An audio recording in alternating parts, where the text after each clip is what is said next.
Social media पर एक video तेजी से वायरल हो रहा है जिसे देखकर आप भी भावुक हो जाएंगे।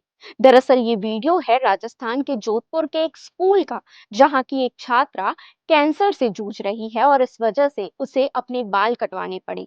लेकिन जिस तरीके से आप वीडियो में देख सकते हैं कि उसके जितने भी सहपाठी हैं, उन सभी ने भी बाल कटवा लिए हैं। इसी के साथ उसकी जो टीचर्स हैं, उन लोगों ने भी सहयोग किया है, उन लोगों ने भी बाल कटवा लिए हैं ताकि उस बच्ची को अकेलापन महसूस मत हो और सब कोई उसे ये बता सके कि वो स्ट्रांग है, वो कैंसर से लड़ सकती है। इस वजह से ताकि उसे सामान्य फील हो, उसे ऐसा ना लगे कि वो बहुत अलग है, उसे अपनी बीमारी का दुख ना हो, इसलिए उन लोगों ने एक छोटी-सी कोशिश की है ताकि वो समझ सके कि उसके साथ सब कोई खड़े हुए हैं।